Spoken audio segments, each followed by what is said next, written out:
શાનમાં શાન એક ગુરુની કહું પાનબાઈ, જેથી ઉપજે આનંદના ઓથ. શાન એટલે ઈશારો અને એક સંકેત પણ કહેવાય અને સમજણ પણ કહેવાય. એટલે કે તમે સમજણના ઘરમાં આવી જાઓ. હવે ગંગામાં કહેશે શાનમાં શાન, એટલે શાનની અંદર શાન. એટલે ગંગા સતી પાનબાઈને કહેશે કે જે ભજન હું તમને આપું છું, જે જ્ઞાન આપું છું, એ ગુરુનું ગુપ્ત જ્ઞાન છે. જે જ્ઞાન બતાવું છું આ એક જુગતી પણ છે, અને આ જુગતી પ્રમાણે ચાલશો તો મોક્ષ મળી જશે. પણ શાનમાં શાન એટલે જે ગુપ્ત વિધિ છે, જે જુગતી છે, એ એક ગુરુની શાન છે.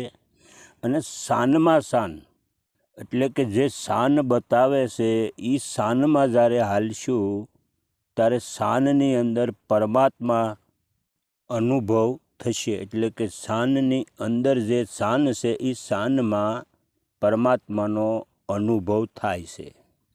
એટલે જ શાન કીધી છે. શાનને સમજાવવા માટે શરીરના અંગો દ્વારા ઈશારા પણ કરાય છે, માર્મિક શબ્દો બોલીને પણ શાન કહેવાય છે. પણ કહેવાનો કે શાન છે એ કોઈ પણ કોઈ રૂપથી બતાવી શકાય છે.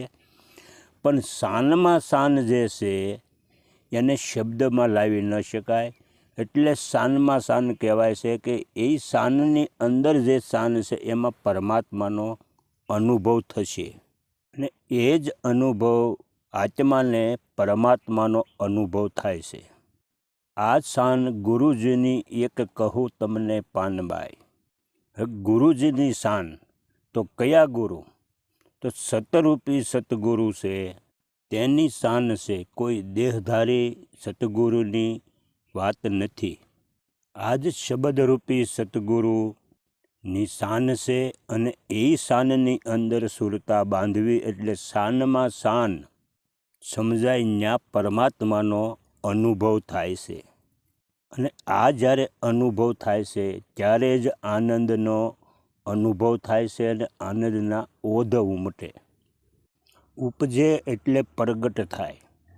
અને આનો બીજો અર્થ પણ થાય છે કે આપણે જ્યારે ધ્યાન ધારણામાં બેસી, સમાધિમાં બેસી, ભજનમાં જ્યારે બેસી છીએ ત્યારે આપણી સુરતા દ્વારા, સોહમ દ્વારા શબ્દની અંદર જ્યારે સુરતા લગાડીએ છીએ અને એમાં મન જ્યારે લય પામી જાય, સૂક્ષ્મ થઈ જાય, ત્યારે એ જ સુરતા સોહમ બની જાય છે.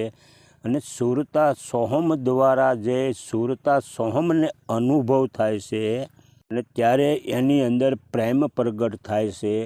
એ સોહમ હતો, જે સુરતા સોહમ હતી, એ જ સોહમથી જ્યારે અનાદિ સોહમ એટલે ઓમકાર સોહમનો જ્યારે અનુભવ થાય છે ત્યારે શું ઘટના ઘટે છે કે સુરતા સોહમરૂપી દોરથી જ્યારે આપણે પ્રેમ દ્વારા ઓમકાર સોહમમાં જ્યારે લીન થાય છીએ, જ્યારે એ પ્રેમનો વરસાદ આપણા શરીર અંગો અંગમાંથી પ્રગટ થાય છે ત્યારે ઓમકાર સોહમરૂપી પરમાત્મામાંથી આનંદની વર્ષા થાય છે.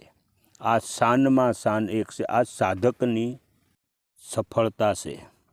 અને આ વસ્તુ ઘટિત ક્યારે થાય છે કે જ્યારે સિદ્ધ અનુભવ જેના ઉરમાં, ત્યારે મટી જાય માયા કેરો મોહ. સંસારના તમામ વિષયોમાંથી જ્યારે મોહ ઉતરી જાય, નિરસ થઈ જાય, અને પછી જ આપણને આ અભ્યાસ જાગે છે. અને આ અભ્યાસ જાગ્યા પછી અભ્યાસમાં જ્યારે ઉતરીએ છીએ ત્યારે આ રીતનો આનંદનો ઓધ આપણા ઉરમાં પ્રગટે છે. અને ઓર પ્રગટે ક્યારે? જ્યારે સોહમ રૂપી શબ્દ અને ઓમ રૂપી સોહમ, સુરતા સોહમ જ્યારે ઓમકાર રૂપી સોહમની અંદર પરિવર્તન થાય, એકમેક થાય છે, ત્યારે આનંદનો ઓર ઉમટે છે. અને સિદ્ધ અનુભવ એટલે શું? કે સિદ્ધ અનુભવ એને કહેવાય છે કે આત્મા દ્વારા પરમાત્માનો અનુભવ થઈ ગયો હોય, આને સિદ્ધ અનુભવ કહેવાય છે. અને આ સિદ્ધ અનુભવ ક્યારે જ થાય છે? જ્યારે સંસારના વિષયોમાંથી સંપૂર્ણ નિરસ થાય અને પરમાત્મા સાથે જ્યારે પ્રીત જોડાય છે, ત્યારે જ આ સિદ્ધ અનુભવ થાય છે. ત્યારે જ આ સિદ્ધ અનુભવ પ્રગટ થાય. હવે ઉર એટલે શું? કે ઉરની અંદર પ્રગટે. ઉર એટલે આપણું અંતકરણ.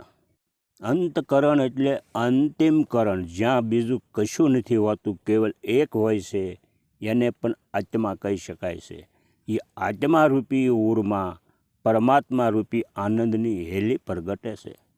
અને પછી મટી જાય માયા કેરો શોભ રે. શોભ એટલે લોભ. કોઈ પણ પ્રકારનો મોહ, માયા, લોભ કશું આપણા ઉરમાં રહે નહીં. આને જ શાનમાં શાન કહું એક પાનબાઈ. અહીંયા બધું જ મટી જાય છે. આ જ સાચી સતગુરુની શાન છે કે શાનમાં શાન એક કહું પાનબાઈ ગુરુજીની, જેથી ઉપજે આનંદના ઓધરે. શાનમાં શાન. શાન એટલે શબ્દથી વર્ણન કરી શકીએ અને એક શાન કહેવાય. અને ગુરુ વસન જે છે સાધકને મળે છે, એ વસનો જીવનમાં ઉતારી અને એનો અનુભવ અભ્યાસમાં ઉતારે છે. અને અનુભવ જ્યારે પ્રગટ થાય છે, ત્યારે શાનમાં જે શાન છે એ શાનરૂપી પરમાત્માનો અનુભવ કરે છે. એ શાનમાં શાન સમજાવે છે.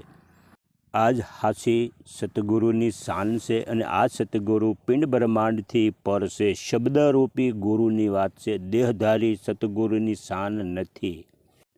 અનુભવ કરે છે કોણ?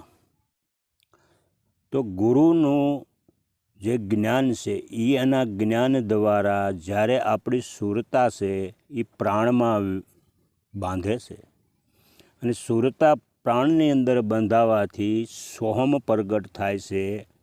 અને સોહમ પ્રગટ થાય છે ત્યારે આપણું મન છે એ સુરતી બની જાય છે. અને સુરતી છે એ સોહમની અંદર સમાય છે. ત્યારે સોહમરૂપી આત્મા કહેવાય. હવે સોહમરૂપી આત્મા પ્રગટ ક્યારે થાય? કે જ્યારે આપણું અંતકરણ શુદ્ધ થાય ત્યારે.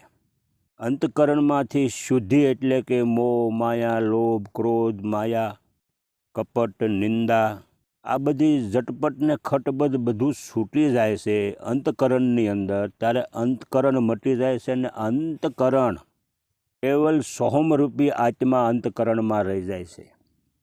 અને ત્યારે સોહમ દ્વારા પરમાત્મા તરફ જ્યારે સુરતા ચાલે છે, ત્યારે લાગે છે અરસ પરસ એક તાર. અરસ એટલે આત્મા, પરસ એટલે પરમાત્મા. હવે સોહમરૂપી આત્મા હતા એ ઓમકારરૂપી સોહમની અંદર જ્યારે પરિવર્તન થાય છે.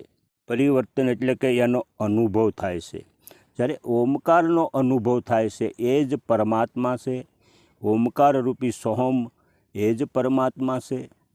તો સોહમ રૂપી જે આત્મા છે એ શાન છે. અને ઓમકાર જે પરબ્રહ્મ પરમાત્મા છે એ શાનમાં શાન છે. જ્યારે સોહમરૂપી આત્મા ઓમકારરૂપી પરમાત્માનો જ્યારે અનુભવ કરે છે, ત્યારે એ શબ્દની બહાર હોય છે, 52ની બહાર હોય છે. ના શબ્દ હોતો નથી. એને જ 52ની બહાર કહેવામાં આવે છે. આ જ આપણી સાધનાની સાચી વિધિ છે. અને સાધનાનું સાચું ફળ પણ આ જ છે. આ જ રીતે મા ગંગા સતી માતા પાનબાઈને ભક્તિ માર્ગ, જ્ઞાન માર્ગમાં ઉતારી અને શાનમાં શાન ગુરુની સમજાવે છે અને આની અંદર ઉતારે છે. સતગુરુ ભગવાન કી જય. સનાતન ધર્મની જય.